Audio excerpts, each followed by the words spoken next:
Hello আসসালামু আলাইকুম everyone. আজকে আমি তৈরি করে দেখাবো খুবই স্পঞ্জি এবং খুবই ফ্লাফি একটা কেক।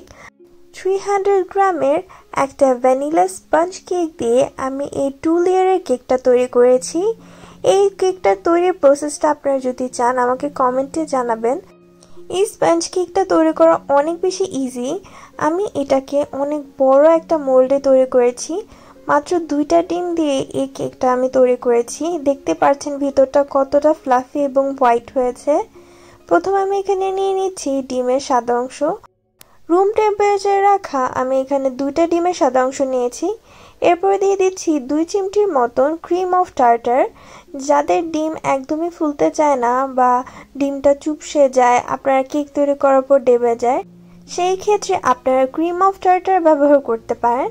তাছাড়া আপনারা এখানে ভিনেগারও ইউজ করতে পারেন। চেষ্টা করবেন হোয়াইট ভিনেগার ইউজ করতে। এর কারণে ডিমের যে সাদা অংশটা ইজিলি ফ্লাফি হয়ে যাবে। হালকা এমন ফ্লাফি হয়ে গেলে আমি এখানে ক্যাস্টার সুগার দিয়ে দিব। বেকিং এর ক্ষেত্রে সাধারণত বেকারিগুলোতে এই সুগারটা ইউজ করা হয়। এটা দিলে ইজিলি চিনিটা গলে যায়, একদমই দানা দানা থাকে না। এটার রেসিপিটা আমি ডেসক্রিপশন বক্সে এবং আই বাটনে দিয়ে দিব। তৈরি করা খুব ইজি, জাস্ট চিনি দিয়ে তৈরি করা যায়। আমি একদম লো স্পিডে রেখে বিট করেছি, আপনারা মিডিয়াম স্পিডে রেখে বিট করবেন। আমার বিটারটার স্পিড বা পাওয়ার একটু বেশি, তাই খুব কম সময়ে বিট হয়ে যায়। আপনারা চেষ্টা করবেন মিডিয়ামে রেখে করার, কিন্তু হাই রেখে কখনই বিট করবেন না, তাহলে আপনাদের বিটারটা ইজিলি নষ্ট হয়ে যাবে। এরকম যখন ফ্লাফি হয়ে যাবে বা একদম সাদা হয়ে যাবে, তখনই বিট করা অফ করে দিতে হবে। এটা কিন্তু ক্রিমি টেক্সচার আনা যাবে না, মানে ওভার বিট করা যাবে না। আপনারা যদি এটাকে বেশি স্টিফ করে ফেলেন তাহলে এটা ক্রিমি পর্যায়ে চলে যাবে, আর এটাতে কেক একদমই ভালো হবে না। দেখতে পাচ্ছেন এটা কেমন হয়েছে, অনেক বেশি পাতলা না আবার অনেক বেশি ঘনও না। ডিমের ম্যারাং তৈরি করে সাইডে রেখে দেওয়া যাবে না, তাহলে ডিম থেকে পানি ছেড়ে দিবে আর আপনাদের কেকটা একদমই ভালো হবে না। যা যা ইনগ্রিডিয়েন্ট সবকিছু আগে থেকে রেডি করে রাখবেন, এরপর আস্তে আস্তে মিক্স করবেন। এখন আমি এর থেকে 70% সাদা অংশ উঠিয়ে রাখছি, বাকি অংশের সাথে আমি সব ধরনের ইনগ্রিডিয়েন্ট অ্যাড করব। এখানে আমি ডিমের কুসুমগুলো নিয়ে নিচ্ছি। ডিমের কুসুমগুলোকে হালকাভাবে আমি প্রথমে বিট করে নিব, বিট করে একটু ফ্লাফি করে নিব। আপনারা চাইলে আলাদা পাত্রেও ফ্লাফি করে নিতে পারেন। এটাও কিন্তু ওভার বিট করা যাবে না, তাহলে কিন্তু কেকটা হার্ড হয়ে যাবে। 1 মিনিটের মতন জাস্ট বিট করে নিলেই হবে, লো স্পিডে রেখে। হাই স্পিডে রাখা যাবে না বা মিডিয়াম স্পিডেও রাখা যাবে না, লো স্পিডে এটাকে বিট করতে হবে। স্পঞ্জ কেকের অনেকগুলো ধরন রয়েছে। একটা হচ্ছে ড্রাই স্পঞ্জ কেক, একটা হচ্ছে oil free butter free sponge cake, আর একটা হচ্ছে লিকুইড ফ্রি। আমার চ্যানেলে একটা প্লেলিস্ট আছে, সেটার ভিতরে সব ধরনের স্পঞ্জ কেকের রেসিপি আছে। যারা কেক নিয়ে বিজনেস করতে চান, বেসিক কেকের একটা রেসিপি রয়েছে বা প্লেলিস্ট রয়েছে, সেটা দেখে আপনারা কেক নিয়ে অনেক কিছু শিখতে পারবেন। কেকের ক্ষেত্রে যা যা লাগে সব কিছু রয়েছে, গ্লুকোজ সিরাপ হোক, কালার হোক, তারপর ক্রিম তৈরি হোক, সব কিছু ওই কোর্সটাতে রয়েছে, একদম ফ্রি। আপনারা ওইটা দেখে নিতে পারেন। এরপর আমি এখানে দিয়ে দিচ্ছি অয়েল, অয়েলের পরিবর্তে বাটার দেওয়া যাবে। এরপরে দিয়ে দিচ্ছি মিল্ক। আমি এখানে 2 টেবিল চামচের মতন মিল্ক ইউজ করেছি।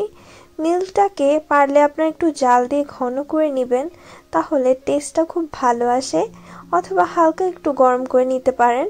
এরপর আমি এটাকে মিক্স করে নিচ্ছি। হালকা একটু মিক্স করে আমি এটার ভিতরে ফ্লাওয়ার দিয়ে দিচ্ছি, মানে ময়দা।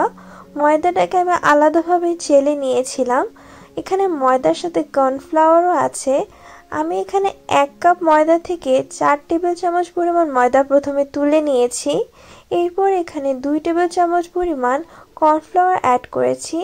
কর্নফ্লাওয়ার সাধারণত কেককে সফট করতে বা স্পঞ্জ কেককে সফট করতে অনেক বেশি সাহায্য করে। কর্নফ্লাওয়ার কোনো ফ্লাওয়ার না বা অনেক হার্ড ফ্লাওয়ার না, কর্নফ্লাওয়ার একটা স্টার্চ, যার কারণে এটা কেকটাকে একদমই হার্ড করে না, অনেকটা সফট এবং ফ্লাফি রাখে। জাস্ট হালকা করে একটু বিট করে নিতে হবে, লো স্পিডে 20 সেকেন্ডের মতন। বেশি যদি বিট করতে যান তাহলে ময়দা তার গ্লুটেনটাকে রিলিজ করে দিবে। গ্লুটেন রিলিজ হলে এটা কিন্তু ব্রেডের মতন স্ট্রেচি হয়ে যাবে। এরপর আমি এখানে ভ্যানিলা এসেন্স, ভিনেগার এবং বেকিং সোডা দিয়েছি। বেকিং সোডা ভিনেগারের সাথে রিঅ্যাক্ট করে ব্যাটারটাকে ফ্লাফি করে ফেলবে, তাই একসাথে একদম লাস্টে দিতে হবে।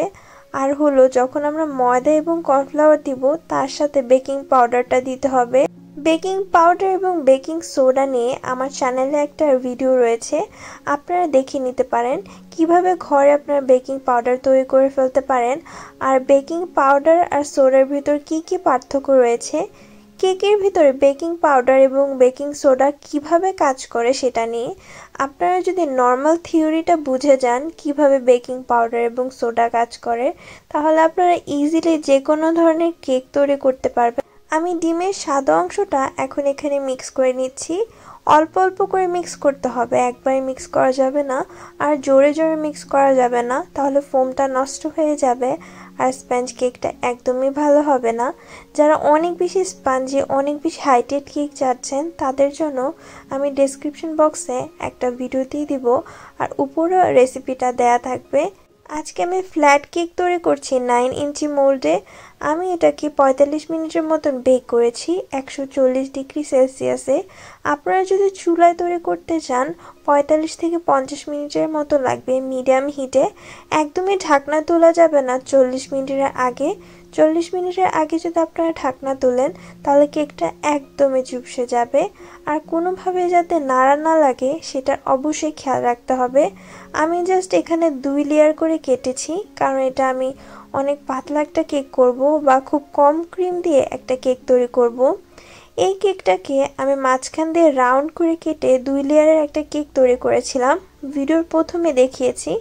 আপনারা যদি সিস্টেমটা দেখতে চান তাহলে আমাকে কমেন্টে জানাবেন আমি একটা কেক দিয়ে কিভাবে 2 লেয়ারের কেকটা তৈরি করেছি। আশা করি এই স্পঞ্জ কেকটা আপনাদের অনেক ভালো লাগবে। এখন আমি এটার জন্য যে ক্রিমটা ইউজ করেছি এটা হচ্ছে বাটার গ্লসি ক্রিম। এটা কোরিয়ান বাটার ক্রিম আর এটা অনেক বেশি গ্লসি হয়, অনেক স্টিফ হয়। এটাকে বাইরে অনেক দিন সংরক্ষণও করা যায়, মানে 2-3 দিনের মতন। হালকা ঠান্ডার সময় বাইরে আপনারা এটা রাখতে পারবেন। হালকা বলতে অনেক হালকা, কিন্তু অনেক গরমের সময় বাইরে রাখলে বাটারটা নষ্ট হয়ে যেতে পারে। আমি কেকটাকে কভার করেছিলাম হুইপিং ক্রিম দিয়ে আর ফুলগুলো তৈরি করেছিলাম বাটার ক্রিম দিয়ে।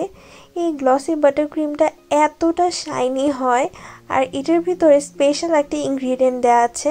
এই স্পেশাল ক্রিমের রেসিপিটা ডেসক্রিপশন বক্সে দেওয়া থাকবে, আশা করি আপনাদের অনেক ভালো লাগবে। আজকের জন্য এতটুকুই।